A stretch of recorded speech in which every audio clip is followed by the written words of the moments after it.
Welcome to Entrepreneurs Hour, Faith-Based Edition, where we talk about the powerful connection between faith and business. Hi, everyone. I'm your host, Chris Austin. I'm also the president of Ardea, proud sponsors of this show, as well as WRFR 93.3 FM. Every month on our final show of each month, we set aside the time to focus on faith, because after months of talking with my guests, one thing is clear. The journey isn't easy. There's a lot of ups and downs, but focusing on the positives and leaning on faith gives the journey real meaning. Each month, I sit down with my guests who are living out their calling, leading with purpose, and navigating life's challenges throughout the lens of faith. I'm excited you're here with us today, so let's dive in.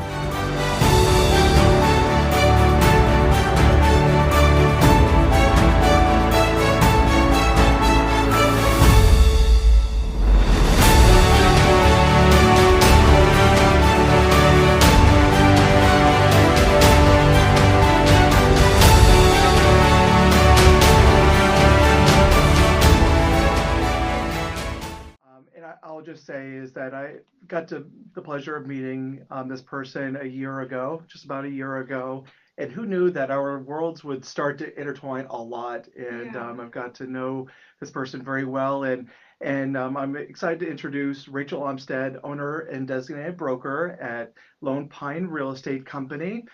She's a Maine native with deep entrepreneurial roots. Rachael has helped countless clients navigate major life transitions while keeping faith, service, and community at the heart of her work. She has expanded her heart for service globally, participating in missions to Cuba and South America with her children as well. We're going to hear her story, explore the role faith has played in her journey, and talk about life, work, and purpose. Please welcome Rachael Upstead with Lone Pine Real Estate Company. Thank you, Chris. Thanks for having me. Absolutely. Well, it's something that we started to do. I'm speaking a little bit louder for our folks on live. One of the things that I always want to start doing, and it's I'm getting better at this, and this is part of my journey as well, is open us up with some prayer. Great. And basically, for us is really to start this entire conversation on the right foot. So, Lord, thank you for today, for the gift of this conversation, and for the opportunity to highlight the work you and are doing through entrepreneurs like Rachael. May this time inspire, encourage, and glorify you. In Jesus' name, amen. Amen. All right. So I just want to dive right in. And the first segment is really talking about your entrepreneurial journey. Okay. And that's so important because we got to build this foundation of how you got to where you are today, which I got to tell you, you got one heck of a brand. You got a great reputation. You have clients and your team really think highly of you as well. So let's just start with your professional background. Tell us a little bit about how you started in real estate and in this thing called entrepreneurship. Okay, so I started in entrepreneurship before real estate. Do you want me to go back? Yeah, absolutely. Okay. Please. So I think that God really put, I don't want to say ambition because that's kind of sounds like a terrible word, but I I was very driven from a very early age. And I had no idea though that I would be an entrepreneur, because when I was very driven in school and I did well in you know junior high and high school, and I was voted like most ambitious for my class, which is kind of funny because I was very shy. I was a very shy person. I would never know that. Yeah, I was super shy and I didn't have like a lot of self-confidence. So anyway, I wanted to be in international business. Like that was and I think it was because I grew up poor a lot of my life when I was a kid. And my mother was a very hard worker, but from like life circumstances, she really struggled, and she was the main caregiver. I didn't really have a father. I had a stepfather some in my life. So I had a very good example of someone who overcame by working very hard. And and her father was an entrepreneur, and he was a very big influence in my life, probably the biggest father influence that I had. So it was around me, but never, I thought like I'd go work for a company And so I wanted to overcome my circumstances. So I was very driven to make a different life for myself. And it was never connected with God at that point. It was connected with success. Hmm. And success at that time meant money. And so but I realized that I was taking myself with me, but I'll leave that for the second half because I know you're going to get into that. So then I went to Bible college, and in Bible college, I left college, went to Bible college, and thought I was going to be a missionary. And I, I ended up working in business, and I did very well, and was promoted in this company at a very young age with really no education to do that. And so then so many people kept speaking business over my life, including my grandmother, who wrote me a letter and told me that I was called to business, that God had called me to business. And I was very angry with her. And I didn't tell her that because I Hmm. wasn't like a vocal person that way. I mean, I could be. I was very steely and strong, but also kept a lot to myself. Hmm. And I ripped the letter up and thought, she knows nothing. I'm going to be a missionary, because in my mind, I thought there was like a cookie cutter to what a Christian should look like. So in my mind, I wanted to be the best at everything. So if I was going to be the best Christian, I was going to be a missionary. And so I pursued that, and I can tell you about that later. But God had other plans, and I ended up moving back to Maine, which I never dreamed that I would do that either. I lived in Maryland, and in 2004, um, I bought a laundromat with my ex-husband in Camden, and I was 27 years old, and it was kind of run into the ground. But we decided we wanted to be in Maine, and it it was we rebuilt that business, and it was a lot of like just grit. I mean, I did things like carry laundry, fold 1,000 pounds of laundry at 11 p.m. at night. And so that was a very like physical business, and it took a lot of work to rebuild it. So that was the beginning. And then I had children, I had my first child, and we sold that. And then we became very, very poor, because we re-entered the workforce, or he did. And so anyway, there was a journey in that too, but I didn't want to work because I wanted to be with my kids. So I started in Maryland, like going and buying furniture at like Goodwill or an auction and painting it. And I created this business called Rustic Urban. Love it. The side It, hustle. what's I that? said it's side hustle. Yeah, It's a so trend of I wanted Mainers. to It's be able to buy coffee. Like yes. I wasn't like, I've never been an extravagant person. I mean, I Hmm. like nice things, but I really didn't have like nice clothes then. Like, but I just wanted to be able to like buy my kids clothes and buy a cup of coffee. So I've been very humbled in life, which I'm very grateful for. And so then anyway, leading up to, so I refinished furniture, and then I got into, sort of fell into waiting tables at, I don't know, my late 30s in Hope at Hatchet Mountain Public House, which is also very humbling because in my mind, you know, wanted to achieve all these great things. And when you're standing in front of someone waiting on them as a Hmm. server, like it's very humbling because they don't always look at you like you have a brain or True. Yeah. so it was a very It's a humbling tough business for sure. but I had a blast, and I loved the owner of the business.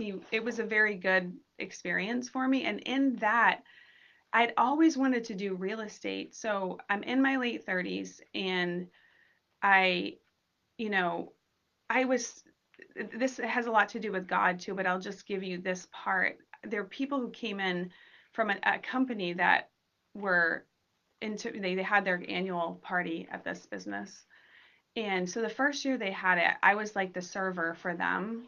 And I thought to myself, if these people can do it, I can do it. Because had a lot of fear around real estate. And at this point, I'm probably like 38. And then the next year, I was 39. And they came in again. And I said, oh my gosh, like I can do this because I didn't think these people were so far above me. You know what I mean? I Mhm. kind of, and some of them weren't super nice at the time too. So then my friend Ann Daggett got into real estate. And so then I was like, okay, I'm going to take the course. So I, my youngest was in pre-K and he was, you know, in school a couple days a week. So I just, while he was in school, I studied for the real estate test, and I was 40 when I got it, when I got into real estate, and I worked for Martin Cates at Cates Real Estate, and that was very, you know, it was a very great beginning for me to Of work course. there. So I You think met some that great relationships, I good had some people great there. relationships. I really like I knew it would be a journey with God from the beginning, and I made a pact with God that it would be a faith adventure. And this is something, it isn't, this is personal to me, Yeah, but like it doesn't have to be everyone else. But I told God that I would never calculate a paycheck in real estate if I just did what was in front of me and I was a good steward, and I took care of the people, that I knew that if God wanted it to work out, if I worked hard, then the money would come. And I did very well pretty much from right out of the gate. And I'm very grateful to God for that. that is awesome. So you built that. So in your journey, I see you intersecting a lot with that entrepreneurial, that spirit inside you, right? You're going Yeah. in and out, but that was probably that's probably part of your DNA because it sounds like you also grew up with family members around you that were entrepreneurs as well. How did that? How did they shape you, or how did they have any type of influence on you for this? So I had, oh yeah.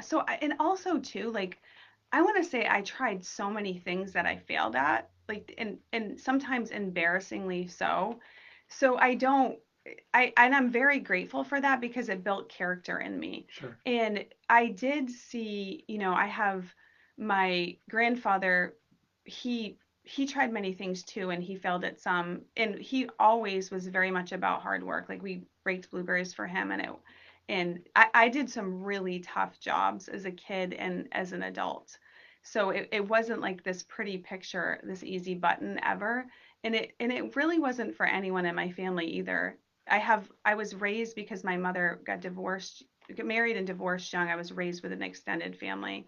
And I have a lot of great examples in my family of super like resilient, industrious people. And that's very common in Maine. I don't think that we're alone in that. Hmm. But my uncle Vic owns Union Hardware. My grandfather he worked up in Belfast and managed insurance and did very well. And then he started the Pease Agency in West Rockport. And that's still there today. And then he passed away in November. And then my aunt Molly owns Safe Care, but we also, this comes from in our lineage, where my grandfather was born in North Hope. Jethro Pease, his grandfather, was a farmer. He was like the deputy sheriff of Knox County. He was very involved in being an entrepreneur and also being involved in the community. So it's like definitely part of our lineage. I had no idea Jethro was your uncle. That's No, great. Jethro isn't my uncle. Oh, he's not He's okay. so his in that family, in the Pease family, it goes Jethro James, Jethro James. So my grandfather's grandfather was Jethro Pease, and Oh, then he had a son named James, and then that is okay, that is Jethro's dad, the okay, Jethro that you know. okay. Yeah, but he's my cousin, but not my uncle. Oh wow, okay, awesome. So during your journey, I know that you had mentioned that faith kind of came a little bit later. Like, I know that faith has been important to you, but when did faith really start to intersect with? Because you had mentioned how faith was so important for you and your purpose when you became a real estate. Was there a time when faith just really come was like basically a big calling, like where faith was going to be so important in your journey? Oh, so I mean, I has always been very important to me. It's just that I didn't always align with what God wanted for me. So, and I didn't necessarily know. how to find that either. Like, I think I picked up concepts of what I thought things should look like, and I followed that more than maybe God's design for my life. And I don't think that that's uncommon in Christianity Mm-hmm. either. So I don't ever remember not believing in God. I wasn't raised. My my mother's parents became Christians when she was a teenager, and they became very strict, like rigid, and they did it with the best intentions, but there was a lot of what I would call legalism and a religious spirit, which I think is what is unattractive to a lot of Christians and to a lot of people in the world. And so, but they did it with the best intentions, and they did what they knew, like what they thought was the best thing to do. So my mother sort of rebelled against that, and I understand why. I'm not, judging her. And so we were sort of raised kind of in and out of the church a little bit, and then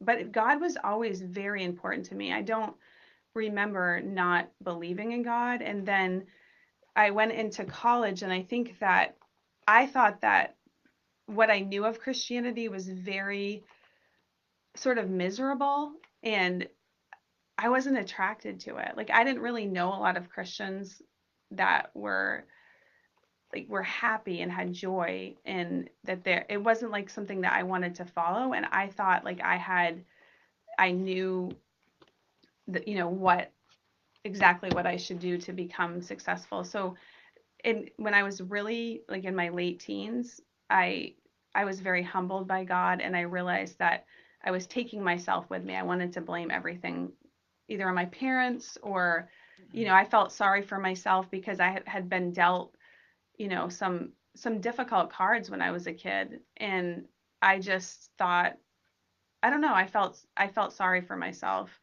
And then I realized I was taking myself with me, and I started this journey of how do I overcome that. And it's taken me a very long time. I still I don't have I'm not, I haven't arrived, but I do, I feel much more like I have more of what I wanted in Christianity. So then I went to Bible college. Then I wanted to become a missionary, Right. and then um, faith was very much involved when I bought the laundromat in Camden. And so I would say all the way through, it's been interwoven, Sure. but maybe a different, like he has a way of like sculpting us through very difficult trials and tribulations, and many of those came. So was there the whole purpose of why we're doing this faith-based, right, is that time of darkness that sometimes people will feel, right, that crossroads where Hmm. there is just a really difficult situation when you're an entrepreneur, and there are highs and lows. It is tough road being an entrepreneur. Is there a time where you said, God, I need you, like? I don't think it happened with me being, I think my times of darkness when I was very close to my brother Vinny, who was a year older than me, and my mother was married to my father and had the two of us, and we went through a lot of difficult things together as children. And I have a younger brother I was raised with, also Zach. And so in 2008, my brother, it was a huge fear of mine. He struggled with alcohol, but was a brilliant individual. He was an Arabic linguist. He traveled all over the world and planted linguists. And we were very close, and he very much loved God, but struggled deeply with alcohol. And he died suddenly in Mm, 2008, which still makes me want to cry. mm, And so that was like the turning point for me, because it's like where the rubber meets the road. sure. And that's when I was like, this, I could either become very bitter, or I could go towards God. I was pregnant at the time, and no one knew, with my first child. So that was like everything that I had learned up into that point. It was like, it was probably the dark night of my soul. And it continued for many years. And then what happened, what launched me into Lone Pine was that my other brother also struggled, and he died um, in 2022. So it's been just 3 years now. And so that pain, pain is a great motivator, and we all experience it. And what Mm. we do with it, it's like we have to become stewards of pain.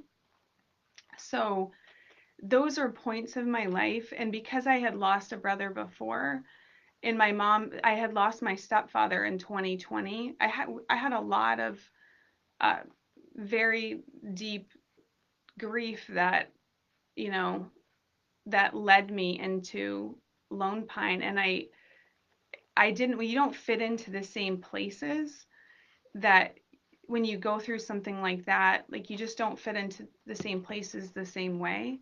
So I knew that I had to figure out like how I fit in the world after, and I got divorced also. So it was all this trauma, like Sure. very tied together.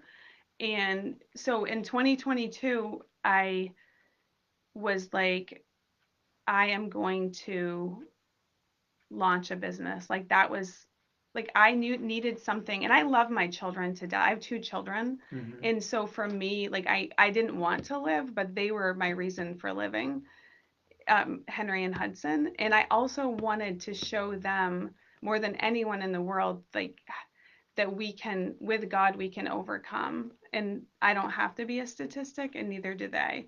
So I thought I need something big to focus on. And when you're in so much pain, like I don't know, like the whole entrepreneur fear thing, I had some of it, but when you're in that much pain, you don't care. Mm. You have like a lot of that what people think, it gives you a lot of courage. So it was the courage, my brother's death was the courage to drive me to Lone Pine, and the way that it came about was totally God too. That's amazing. So that's a perfect segment transition because we're going to talk a little bit. We're going to dive a little bit deeper into this. So you went from, obviously being a real estate agent, there is no real safety blanket. It is you have to be the driver, right?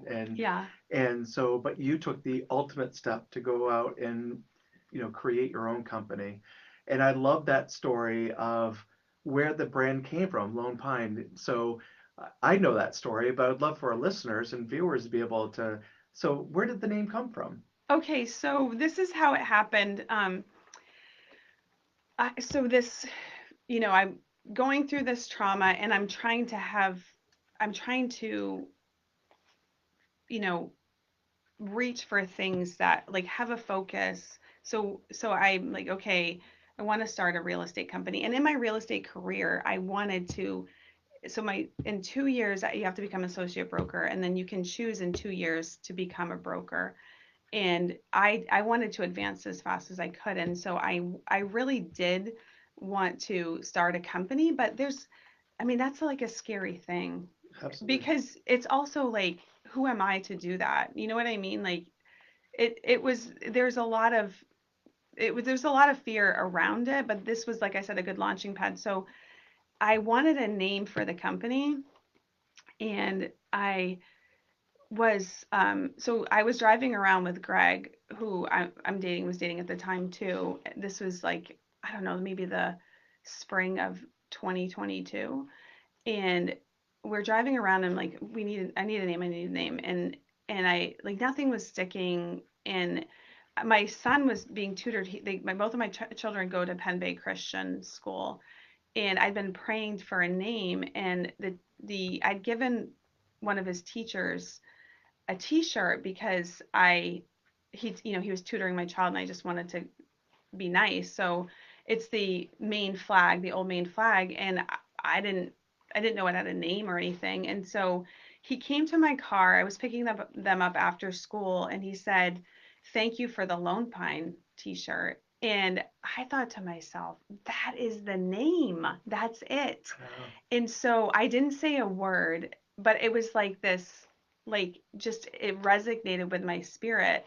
And I knew like God just dropped it in at that moment. So then I went oh, so then I went to like to file it with the Secretary of of Maine, Secretary of State through Patrick Miller. And so I emailed him or called him and I said, I want to name my company Lone Pine. And he said, well, there's a Lone Pine Realty. And I said, and so he's like, you're gonna have to pick a different name. And I said, I don't know, I'm not going for that. Like I want, that's the name. Like I know it is. So he then, um, he said, okay, well, this is Lone Pine Realty. Maybe they'll, maybe, and I said, maybe I'll pay that man because he wasn't doing anything with it. It was like holding the name. It was someone in Damascus, an attorney. And I thought, do I need to pay him? Like, what should I do? And then Patrick was like, let's just see if we can register Lone Pine Real Estate Company. And so it worked. So then we had a name and then we needed a logo.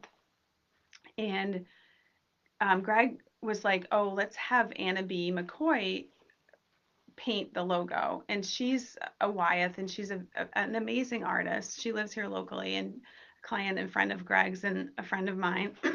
And so she was like texting us pictures of pine trees painted. And I was like, nothing was like really feeling right to me. So then it's hard to be like, oh, I don't like that when someone is such a great artist. So anyway, we, my grandfather, who at the time, he was alive and he had dementia. We picked him up from Quarry Hill and drove him up to North Hope, where I raked blueberries, where he grew up. My family had settled since like the Revolutionary War. So we drove him up on the blueberry field and we got out and he was having these moments of clarity. It was a special time, took a photo, and we were driving down the hill and Greg all of a sudden said, that's your tree. It was like this pine tree on the property that the pieces had settled, and he took a photo and we sent it to Anna B and she did that logo for us. She did the drawing, and then Jennifer Self from the Anchor Church, she's the pastor's wife, she put the sign together for us. So And it's yeah, awesome. it's totally It awesome. is a fantastic logo. I love it. Um, so how do you use your business to, um, to, for a plot, for the platform to serve? Because I know that there have been clients that you've helped that have gone through life challenges as well. uh, And so I think that you're doing God's work through your service. So let's talk about some of those examples of where there's been a client maybe that's gone through some trials and tribulations themselves, and how you're able to help them through their mm-hmm. their real estate needs, but also be there for them. Yeah, so I believe that every person, whether in real estate or outside of real estate, like when they're brought into my life, they're brought into my life for a reason and Hmm. they're there to, I haven't arrived and we all are being perfected until we go home. So I just receive I try to receive every person as, you know, this is someone that's meant to help me in some way. Like I'm meant to learn something from them, from the experience and from the, and to help them. So I try to keep that in mind with every person that I'm in a transaction with or that I'm working with. And I just try to keep every transaction like um I keep that in mind that it's not necessarily to make money, that I have no idea why this person is in my life. And a lot of times I've had people, for instance, I had this woman in Washington State, and she would not mind this at all. But we were selling something in Rockland that her father and both of her parents owned, and it was a very difficult transaction. And so everything in my life has prepared me for real estate because I have so much resiliency and I'm a problem solver. So anyway, her father died in the middle of the transaction, and I was able to help her and navigate, excuse me, the difficult circumstances in that transaction. So that's one example. But there's examples like every single day, and I can't necessarily divulge them, but people are going through, I've had single mothers that,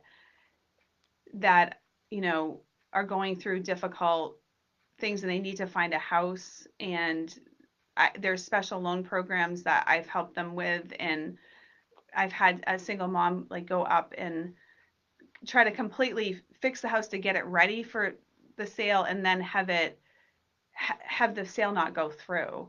And if you don't believe that God has a plan and that he works everything together for good, like those are super hard things to navigate without Mm, faith.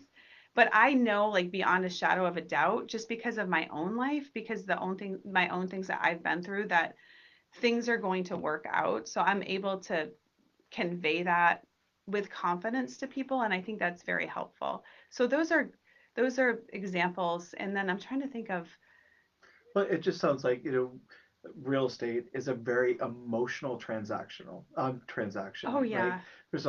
you could be the first time home buyer, you could be someone that's selling the family real estate, where your memories were formed, and or same thing for your home. And it is so important to have someone such as yourself to help them navigate the emotions of that, and to Mhm. basically to steer them the right direction too. And faith really can play a big part in that. Yeah, and it's also like thinking outside of the box. And I think that I'm always like, okay, God, help me out with this. And a perfect example is Tanya from Salty Waves. She was She was looking on the for a show. She's space. great. And so she was looking for a space, and I, she either to rent or to own, and nothing was really fitting. And I'm like, God, I know there's a perfect space for her. And I just was like racking my brain, and then it came to me. It was like this, she needs to buy the offshore restaurant, which is totally outside of the box. So it's Sure is. having like courage and boldness and confidence to show people, like, and she's wonderful, and she's also a massive risk taker. So she was able to catch the vision, but it's leading people to things that you think might be a good fit for them, and they have to ultimately make the decision, Sure. but it's thinking outside of the box, which God is like amazing for helping me do that. So I'm going to just transition a little bit Mhm. here. And one of the biggest, so leading life with purpose, check. Mhm. I mean, we can absolutely see that with you, which is great. But also to balance of what you do during the day, but also the work that you do for Lord as well. So I know that that life balance, Mhm. family, work, but also some of the mission work that you've done. So I'd love to dive a little bit deeper into that, and what calls someone to hop on a plane and travel to a place that may not be the safest environment. So tell us why you do something like Okay, that. well, I want to say too that first of all, like, I don't put myself on any type of platform that I am better than anyone. I believe with all of my heart that I come from a lot of brokenness, and I want to walk towards freedom more and more. And there's a lot of broken people. And so I'm called to broken people, whether they're here in Maine or wherever they are in the world. Like, my heart is for people, and for people to close the gap in people's life, my own life, between, like, God came, he said that he came to give us life and life more abundantly.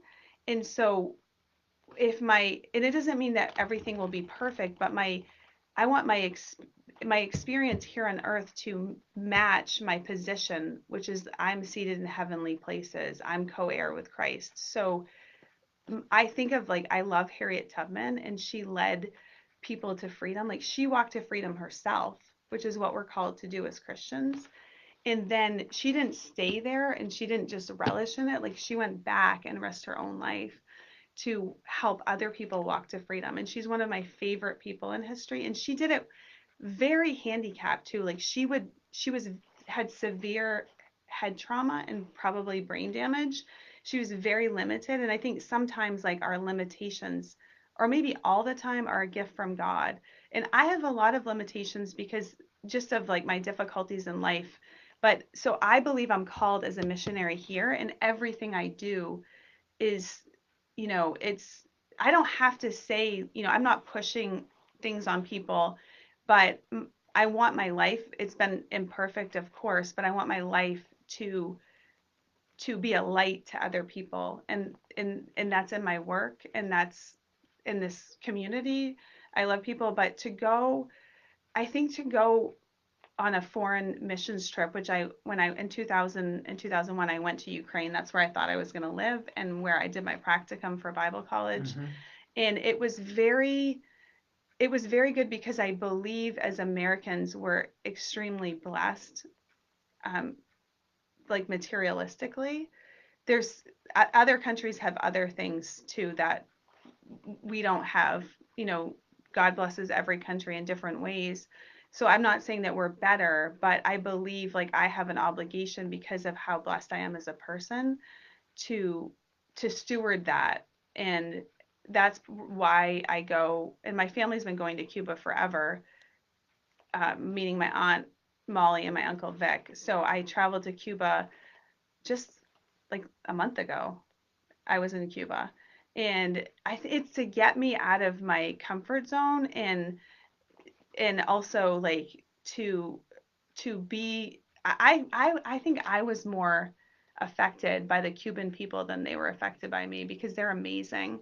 They're amazing people. So it's to see God move in a foreign land is just, it was incredible. It's life changing. And also I want to expose my children. I took my son Henry to Guatemala, and I just to see like how blessed we are as Americans and what a responsibility we have to the rest of the world and to our people here. So that's why I Yeah, do it. share that experience with Guatemala because I know that you went with a great team from our church, from the Anchor and other missionaries, right? Hmm. From all over the country and all over the world, right? For the most part.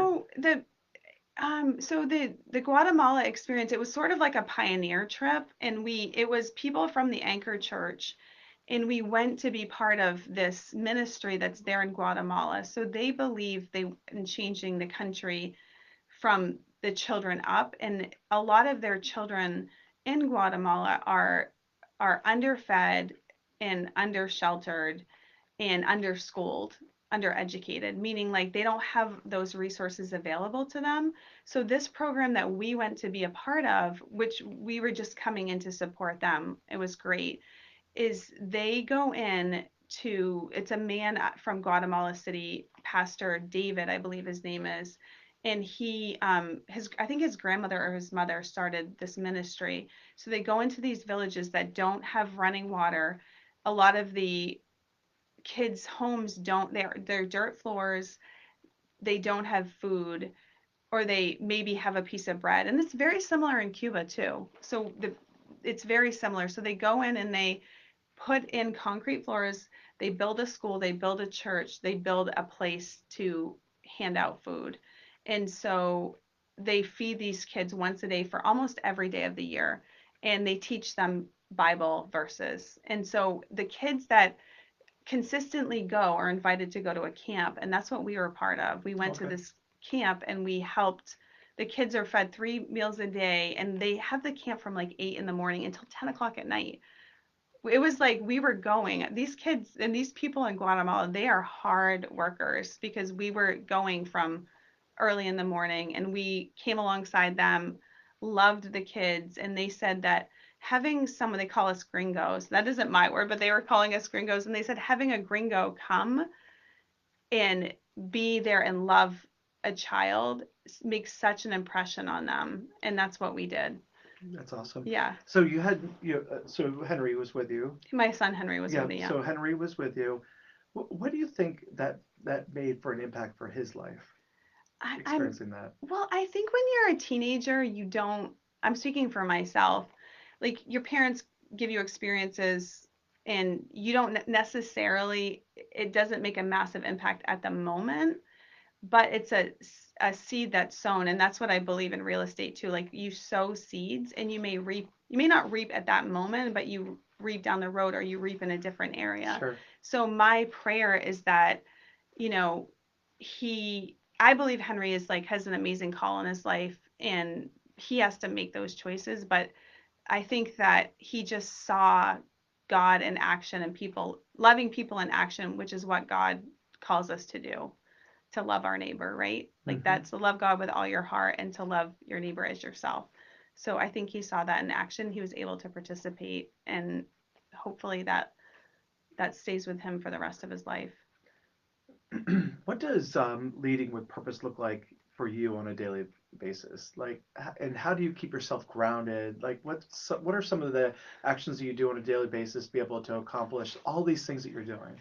Okay, so to me, it, God says to seek first the kingdom of God, and all the other things will be added to us. So I really like I'm like a major nerd and dork and everything. Like that's like I'm constantly just learning, and so I purpose to, because I've had a lot of things I struggle with just from the things that I mean I purpose to go after joy, and I purpose to go after God's kingdom and his economy, which his economy is that we get to take our heaps of ashes and give them to him, and he turns it into beauty, but we have to willingly pass those over to him. So I'm constantly like the like decisions that I've made that I haven't been happy with in my life, or decisions that have been made for me so daily, like I'm handing those over to him, and I'm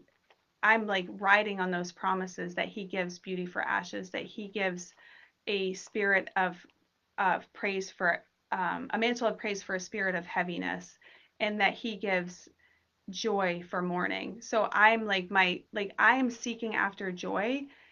I seek after God, and that's a byproduct, but I know like that's so every day I'm you can ask people who are close to me, like I read books, I listen to books, I read my Bible, and that isn't like I would never want people to be in this, oh, like this is what Rachel does, so I need to do it. God has to lead you. And Hmm. there was a lot of my Christianity where I just crossed all my T's and dotted my I's because I wanted to keep my life safe, and I was like exchanging that for some type of protection, and God had to like completely flatten me and humble me and remove that religion off of me and make it like more authentic. And now that's like every day. Am I perfect at it? No, but it's incredibly important to me, and I have to keep myself built up. So I'm listening to books, listening to podcasts. I just like I'm like a junkie for things like that. Hmm. It shows that it's working very well for you. So we've talked about balance a little bit, but like, how do you structure yourself so that way you can do all of these things? Because you work hard. You work really hard. Everyone knows it. It shows. You're dedicated, but also you're an amazing Christian. You're continuing to grow. You're doing God's work in amazing ways. You're a mom. You do some travel from time to time. How do you balance it all? Like, I how do you keep haven't. yourself grounded? Like, what Oh, are some of the so spiritual things that you do to help yourself grounded and be able to accomplish all these things? I pray. Like prayer is the first work. So have I been perfect in prayer in my life? No. Like it's been a very hard subject, but I don't believe we have authority and we have power in things that we have victory in, and you don't have victory unless there's a battle. And I've had a lot of battles in my life. Hmm. And so I try to, you know, I've fought through a lot of things. Like prayer didn't come naturally to me, and I'm still working through it, but it's so important to me. And so I read the Bible and I pray scriptures. Like when I read the Bible, like I'll pray those scriptures when I'm reading. So I have a discipline. It's a choice of reading the Bible, and I don't want to put myself out as an amazing Christian, because I just want God to shine through me. Like that's my heart. And I've, I've made a lot of mistakes in my life, but thankfully, God can use all of that. And I want to be a beacon of hope to other people. So I read my Bible and I purpose to, I think my kids are my first mission field. And I purpose to, I don't know, to live my life, my faith out in front of them, and to actually, to spend time with them. And that's become more important because I realize as they get older, it feels like they're going to be around forever as kids. And then I have a 16-year-old and a almost 13-year-old now. And now I'm feeling the pressure of like, oh my gosh, I only have them for a few more years. Goes by So so I quick. make things happen, and I have to prioritize because I have a team of people now. And so I have to learn to say no. And I think as a leader, the more like the further you go in that call, and as an entrepreneur, you have to get better at, and Donald Miller is like good. He's a writer and he's an influencer. He's a Christian, and he said you have to like be able to grab like the most important balls at that moment, and whatever, when things are coming at you, you have to make a decision that some things have to go. And seasons of your life, like I've had seasons where I spend a lot of time with my friends, but this isn't a season that I get to because I'm very much involved with my business and with, my kids and my walk with God. So, I would like to transition into one of the it's our audience. I really love to be able to share your perspective on, what would be your advice to an entrepreneur who is currently struggling right now? um, so I think that a lot of entrepreneurship is timing. And if you're a believer in God puts gifts into everyone, like every single person on this planet has gifts that God put in them and a purpose. And so I think too, like I knew that was in me too. Like it's an innate thing. I think and life has a way of maybe trying to rob that from us, Mm-hmm. but God made us all dreamers. He made us all, he said that he made us for good works. And so I think that you have to be willing to try things and also willing to fail. Like you might fail at a lot of things. If any person who's been successful, I would say 99.9% of them have failed at many things. Mm. So I think it's being okay with failing too, and maybe something isn't right, and knowing too that it takes a lot of hard work and resiliency to do something, like anything that's worth doing, whether it's Absolutely. like raising kids, being in a relationship, everything.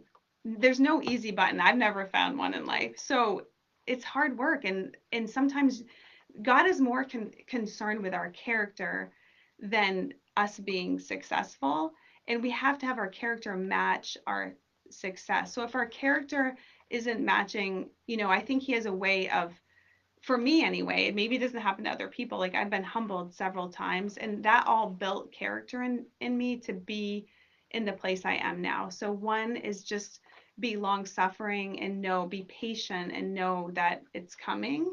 And maybe you're in the right thing and maybe you're not. I don't know. God has, if the door is closed, if God closes a door, don't try to push it down. And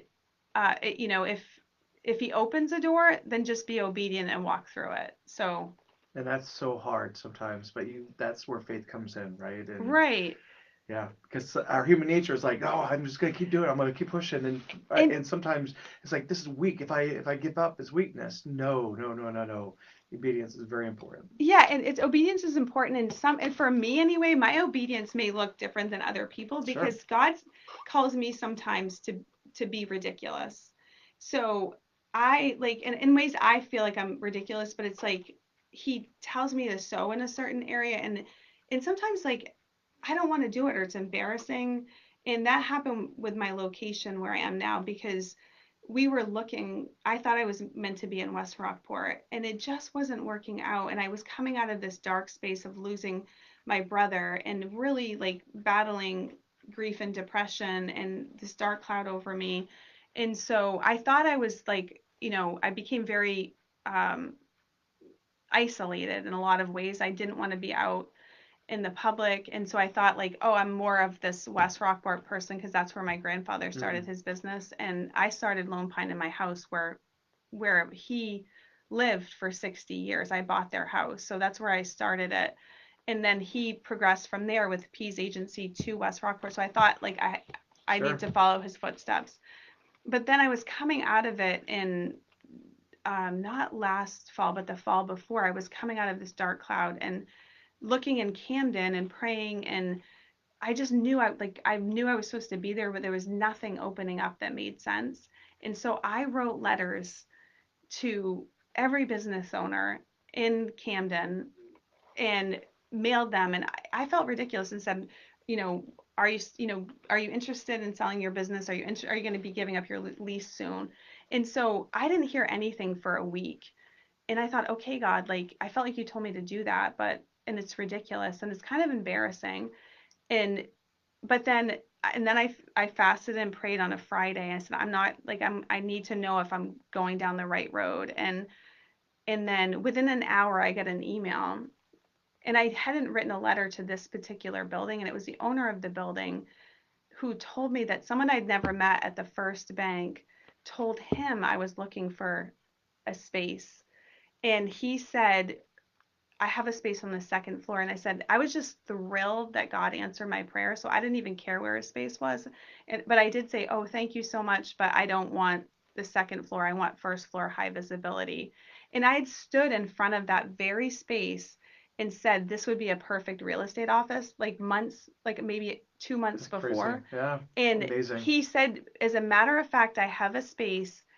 It's coming up April 1st, and it's where I am now, and I really wanted it to be in March because that's was the anniversary of my brother's death, and I want March to be a redeeming month. So I started Lone Pine in March, and then through these, I won't go into all of it, but I was able to rent the place March 1st of 2024. So we've been there a little over a year. So it's willing to be ridiculous too, and Mm-hmm. have courage That's to put awesome. yourself out there. And you have a beautiful space. What's the address so that way I It's already 19 Elm Street, and it is it's a amazing. beautiful. I It mean, was not absolutely awesome. amazing, but Greg helped a lot. I had a vision for it, and we were able to transform it, and I'm very, very grateful. I'm grateful for my team too. I want to say that they're amazing people. They are, and I'll give you a moment to talk about them, just a moment. But I love this. It's our speed round. This is where people get to know you a little bit deeper Okay. here. Favorite scripture that motivates you? Okay. There's so many. So, favorite scripture that motivates me. I think it would be the John 10:10, like he came to give life and life more abundantly. Like it's a major. And then also, it's Jeremiah 13. That we have this promise from the Lord that he will give us joy for mourning. So that's been a huge You verse in mentioned that my a couple of life. times. Yeah. And yeah, I have so many. Like I love scripture. So Best advice you've ever received? wow.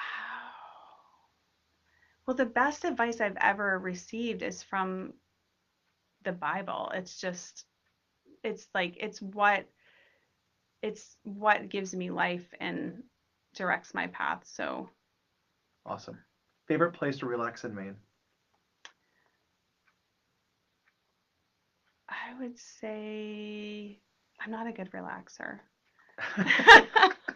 But You do go. I do. Go, go, Okay, go, go, I'd go. say this is so embarrassing, but I'm going to say I like to sit in my bed. I think I have ADHD because 80 or ADD, but I've heard that people with it like I wouldn't even mind like having my office in my bed because I like working from my bed when I Sure. so That's funny. Coffee or tea? well I love coffee, but I can't drink it, so I tea. Tea. Are you an early bird or a night owl? I would say more of a night owl, but I'm not really either. But I'm not a great sleeper, so people will get emails from me at one. My team will be like, "What are you doing?" I'll be emailing at 1 in the morning, Yeah. 5 in the morning. So, It's, it's a blessing and a curse at the same time. I'm in that same boat. I don't sleep. This mind just never stops, and yeah, it sounds like you're probably in that same boat.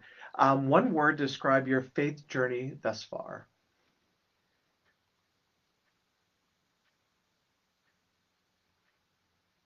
overcomer.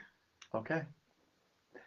Um, Rachel, I'd love to have you share a final, just to tell everyone where they can learn more about Lone Pine Real Estate, how to connect with you, because I think that you have a lot to give both in your world of real estate, but also as a person as well. So how can they learn more about Lone Pine and about what you're doing? Okay, so Lone Pine Real Estate Company is 19 Elm Street, Camden, Maine, and we have a website, lonepinere.com. Our phone number is 207-230-8300. I have an amazing operations specialist, Abby Thompson, who answers the phone there. She's there Monday through Friday, 9 to 4. So if you want to come to the office, anyone wants to come, she's there to greet, and she's wonderful. And then we have agents on duty. We have a wonderful team, Ann Daggett, Nicole Quinn, Greg Imus, who's the office manager, and he's been like an amazing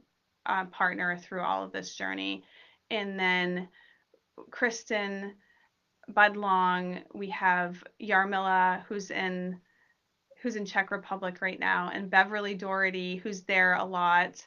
And we just got Maggie Tinker, who joined our team, I don't know, maybe like a month ago. Yeah, So great agents, and all they love people. So, that's awesome. and then we're on Facebook, we're on Instagram. That you are. Hmm. I love your website. I love the content that you and your agents put out as well, and it's just a really, really great team. Rachel, would you like to close this out in prayer? Sure. Um, Heavenly Father, we thank you for these words spoken, Lord, and we thank you that your word does not return void. And I bless Chris, I bless the show. Thank you for him. Thank you for this time, Lord. Use it for your glory. In Jesus' name, amen. Thank you so much. Thank you very much to our listeners. We had a great audience today. Catch us on YouTube. Thank you, everyone. Have a wonderful day.